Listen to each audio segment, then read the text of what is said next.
Hello students, good morning. Hope you are doing good at your place. कल बच्चे हमने principles of management किए थे 1 से 7 तक. Today in this video we will discuss the remaining 7 principles of management. मैंने बच्चे कल आपको बताया था, पहले भी बताया था कि हेनरी फ्योल द्वारा ये प्रतिपादित 14 सिद्धांत हेनरी फ्योल ने दिए हैं और हेनरी फ्योल को father of business studies, father of management of business studies भी कहते हैं. हेनरी फ्योल का नंबर 8 जो अगला प्रिंसिपल्स है वो सेंट्रलाइजेशन एंड डिसेंट्रलाइजेशन. बच्चों, according to this principle Fayol कहते हैं a manager should adopt effective centralisation instead of complete centralisation और कंप्लीट डिसेंट्रलाइजेशन. उनका मत था कि ना तो कंप्लीट सेंट्रलाइजेशन होना चाहिए और ना ही किसी भी संस्था में डिसेंट्रलाइजेशन होना चाहिए, बल्कि उनका मिला जुला जो एक इफ़ेक्टिव सेंट्रलाइजेशन होना चाहिए. जो छोटे प्रकार के उद्योग हैं उनके लिए सेंट्रलाइजेशन इफ़ेक्टिव हो सकता है, बट इन बिग बिजनेसेस, बड़े उद्योगों के लिए, बड़े बिजनेस कंसर्न के लिए डिसेंट्रलाइजेशन जो है वही उपयुक्त है. तो फिर भी केंद्रीयकरण और पूर्ण विकेंद्रीयकरण के स्थान पर उन्होंने मानना था कि प्रभावपूर्ण केंद्रीयकरण को अपनाना चाहिए. प्रभावपूर्ण केंद्रीयकरण से फ्योल का अभिप्राय यह कदापि नहीं था कि अधिकारियों को पूर्ण रूप से केंद्रित कर दिया जाए, बल्कि उनका मानना था कि महत्वपूर्ण निर्णय लेने के लिए अधिकारियों को अपने पास रखने चाहिए, जबकि दैनिक व कम महत्वपूर्ण निर्णय लेने के लिए अधिकार अधीनस्थों को सौंप देने चाहिए. ऐसा उनका मानना था. जैसे एक छोटे व्यवसाय में केंद्रीयकरण और बड़े व्यवसाय में विकेंद्रीयकरण की मात्रा अधिक रखना लाभदायक रहता है, ऐसा उन्होंने कहा. तो इसके बच्चे पॉजिटिव इफेक्ट क्या होंगे? Better and quick decisions are possible. यदि हम सेंट्रलाइजेशन एंड डिसेंट्रलाइजेशन का एक कम्बिनेशन जो है, एक इफेक्टिव सेंट्रलाइजेशन अपनाते हैं किसी भी संस्था में, एंड इफ हम इसको वायलेट करते हैं तो unnecessary increase in the workload of superiors in case of complete centralization and of the subordinates in case of complete decentralization. तो इस प्रकार से ये हमारे पास था. बच्चों, नेक्स्ट है scalar chain. Scalar chain means chain of superiors. तो organisation should have a chain of communication and उनका मानना था कि एक जो प्रॉपर कम्युनिकेशन जो है वो एक सीधी रेखा में चलना चाहिए. It must be followed by all superiors and subordinates. यहाँ पर हम देख सकते हैं ए जो है, ए से ए जो है ये बी का सुपीरियर है, बी सी का सुपीरियर है, सी डी का सुपीरियर है, means D is a subordinate of C. तो जब भी ई ने यदि कोई अपनी बात जो है ए तक पहुंचानी है तो इसको डायरेक्ट ना कर यहाँ से नहीं जाना है, बल्कि इसको ई को डी को बताना है, डी सी को बताएगा एंड कम्युनिकेट करेगा, and C will communicate to B and then A and then A to L, L to M, M to N and N to ओ.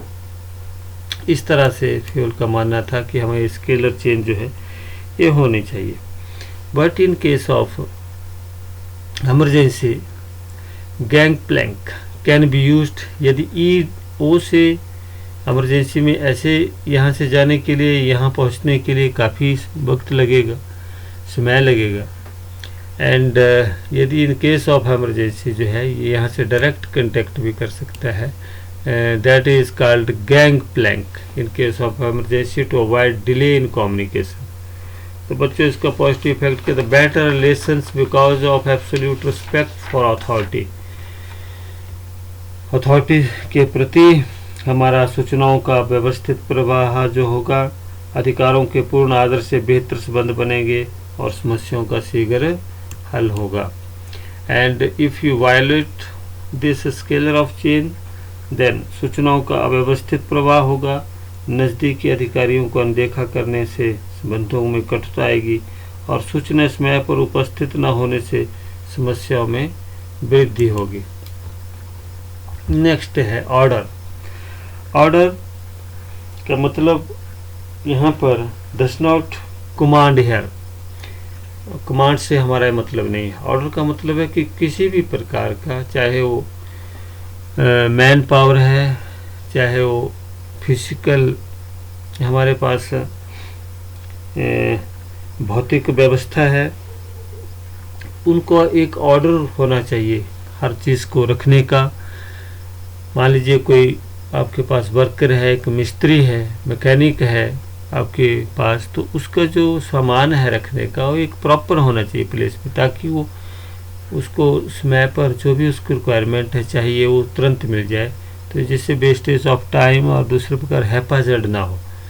इसी प्रकार मानवीय जो शक्ति है किसी भी संस्था में, तो वो प्रॉपर ऑर्डर में होनी चाहिए। जैसे हम बैंक के केस में देखते हैं, कैशियर का एक अपना प्लेस चैम्बर होता है, एंड लोन जो सैंक्शन करते वाला अपनी जगह बैठते हैं, मैनेजर अपनी जगह बैठते हैं, तो एवरीथिंग जो है वो सारी सिस्टमेटिक होती है, ऑर्डर होती है। इसका मतलब ये तो व्यवस्था अथवा क्रमबद्धता के सिद्धांत के अनुसार सही व्यक्ति को सही कार्य पर लगाना चाहिए तथा सही वस्तु को सही स्थान पर रखना चाहिए। फ्यूल ने कहा कि प्रत्येक उपक्रम में दो अलग अलग व्यवस्थाएं होनी चाहिए, जैसे भौतिक साधनों के लिए भौतिक व्यवस्था तथा मानवीय साधनों के लिए सामाजिक व्यवस्था। भौतिक साधनों को व्यवस्थित करने का अर्थ यह है कि हर वस्तु के लिए एक उचित स्थान होना चाहिए और हर वस्तु अपने उचित स्थान पर ही होनी चाहिए। इसी तरह मानवीय साधनों को व्यवस्थित करने का अर्थ भी यही है कि हर व्यक्ति के लिए एक स्थान होना चाहिए और हर व्यक्ति अपने निश्चित स्थान पर ही होना चाहिए। तो बच्चों, इसका पॉजिटिव इफेक्ट क्या है? भौतिक संसाधनों और मानव शक्ति का प्रभावपूर्ण उपयोग होगा, full utilization of material and human resources, and बेहतर अनुशासन होगा।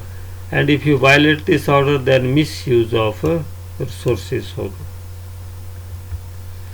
नेक्स्ट है इक्विटी, समानता। All employees should be treated equally and impartially.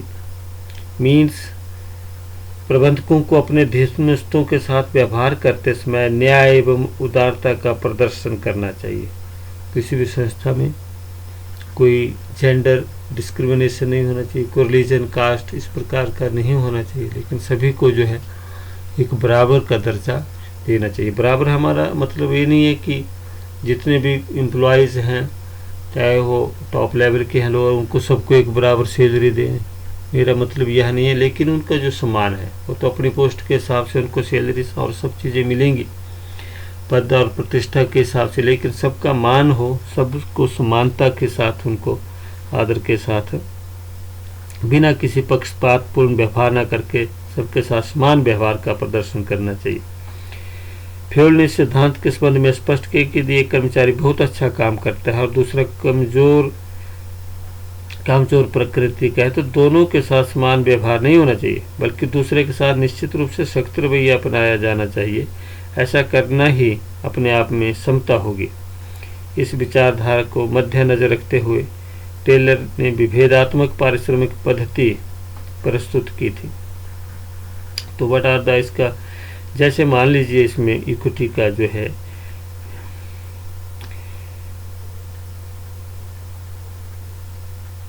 तो इसमें जो पॉजिटिव इफेक्ट क्या है, कर्मचारी संतुष्ट रहते हैं, संगठन के प्रति समर्पण भावना में वृद्धि होती है, कुशल कर्मचारी अपनी कुशलता को और बढ़ाने का प्रयास करते हैं, and if you violate this skilled workers lose confidence in the organization. जितने भी अच्छे जो कर्मचारी हैं, अच्छे वर्कर्स हैं, यदि उनको समानता का अधिकार, उनका मान सम्मान जो है उस व्यवसाय संस्था में नहीं किया जाएगा, तो कॉन्फिडेंस लूज करते हैं, उनका मनोबल जो है वो कमज़ोर होता है और संस्था के लिए उनका पूरा लाभ नहीं हो पाता। नेक्स्ट है stability of personnel. There should be stability of tenure of the employees so that the work continues efficiency. जो कर्मचारी हैं उनको बार बार जो है वो जल्दी जल्दी हमें बदलना नहीं चाहिए उनके एक स्थान से दूसरे स्थान पर। तो इससे क्या है कि अकुशल प्रबंध व्यवस्था का संकेत है। इसलिए इस सिद्धांत के अनुसार कर्मचारियों में स्थायित्व बना रहना चाहिए ताकि कार्य व्यवस्थित रूप से चलता रहे। कर्मचारियों के कार्यकाल में अस्थायित्व बने प्रबंध का कारण भी है, बुरे प्रबंध का कारण, और परिणाम भी ऊंची श्रम परिवर्तन, high rate of labour turnover से कर्मचारियों को बार बार चुने जाने व उनको प्रशिक्षण देने की लागतें बढ़ जाती हैं और संस्था की साख में कमी आती है। संस्था की इस तरह की साख कर्मचारियों में अनिश्चितता की भावना पैदा करती है और वे हर समय नए कार्यों की खोज में व्यस्त रहते हैं। इसके परिणाम स्वरूप उनमें संस्था के प्रति समर्पण की भावना जागृत नहीं हो पाती। Now the what are the positive effects. इसका क्या होगा? Increase in the reputation of the organization. कर्मचारियों के विश्वास में वृद्धि, संस्था की साख में वृद्धि। And if you violate effects इसका, तो heavy recruitment and training expenses आपको पड़ेंगे। बार बार आप कर्मचारियों को बदलेंगे तो जो नए कर्मचारी आएंगे उनको ट्रेनिंग देनी पड़ेगी और संस्था की साख में कमी आएगी। नेक्स्ट है इनिशिएटिव। इनिशिएटिव का पहल क्षमता। तो a manager should welcome the thoughts of his और सबऑर्डिनेट्स। पहल क्षमता का अभिप्राय अपने विचारों को प्रकट करते हुए कार्य करने की क्षमता से होता है। फ्यूल के अनुसार प्रबंधक का कर्तव्य है कि वे अपने कर्मचारियों में अधिकारों की सीमा तथा अनुशासन के अंतर्गत रहते हुए किसी कार्य को करने या निर्णय लेने में पहल करने की भावना को उत्प्रेरित करे। ऐसा तभी संभव होगा जब प्रबंधक अधीनस्थों के विचारों का स्वागत करेगा। एक बार ऐसा करने से अधीनस्थ बार बार नए व उपयोगी विचारों के साथ अपने आप को प्रस्तुत करेंगे और धीरे धीरे वो संगठन के अटूट अंग बन जाएंगे। तो इसलिए हमें जो भी सबऑर्डिनेट्स अपना मत संस्था के हित में रखता है उसका उचित सम्मान करना चाहिए और उसको उसमें उतना ही उसको सहभागी उसमें बनाना चाहिए। तो इसका जो increase in the thinking power of employees, कर्मचारियों की सोच शक्ति में वृद्धि होती है। कर्मचारियों के निर्णय को लागू करने में सहयोग होता है। एंड यदि आप इसको नहीं करेंगे तो an atmosphere of non cooperation, कर्मचारियों की सोच शक्ति का क्षीण असहयोग का वातावरण पैदा होता है। And the last principle given by Henri Fayol is spirit de corps, team spirit, सहयोग की भावना। A manager should use the word we instead of I. जो प्रबंधक है उसको हमेशा ही हम, मैं के स्थान पर ये मैंने किया नहीं हमने किया, ऐसा करने के लिए प्रबंधक को अधीनस्थों से वार्तालाप के दौरान मैं के स्थान पर हम शब्द का प्रयोग करना चाहिए। जैसे प्रबंधक को अधीनस्थों के सामने हमेशा यह कहना चाहिए कि हम यह काम करेंगे, ना कि मैं यह काम करूंगा। प्रबंधक के इस व्यवहार से अधीनस्थों में टीम भावना का संचार होता है। तो एक ट्रस्ट जो है एक डेवलप होता है। जैसे फॉर एग्जांपल हमारे पास 10 वर्कर हैं और उनको कहा जाता है कि 100 यूनिट्स तैयार करेंगे। सपोज 2 वर्कर्स बीमार हो जाते हैं तो हमारे पास 8 वर्कर रहते हैं। तो 8 लोग मिलकर एक टीम भावना से उसको जो गोल है वो 100 का जो है उन 8 को ही अचीव करना चाहिए। That is the spirit de corps. तो इससे सहयोग की भावना, हम 8 लोग मिलकर उसको टारगेट को अचीव करें। तो इससे स्वीट रिलेशनशिप बनते हैं, मधुर संबंध, उद्देश्य प्राप्ति में आसानी और यदि आप इसको वायलेट करेंगे तो किल्स टीम स्पिरिट। इससे जो हमारी सहयोग की भावना है वो उसको ठेस पहुंचती है। तो ये हेनरी फ्योल के प्रिंसिपल्स थे। होप आपको अच्छे लगे होंगे। Give your feedback. Thank you बच्चों, थैंक यू।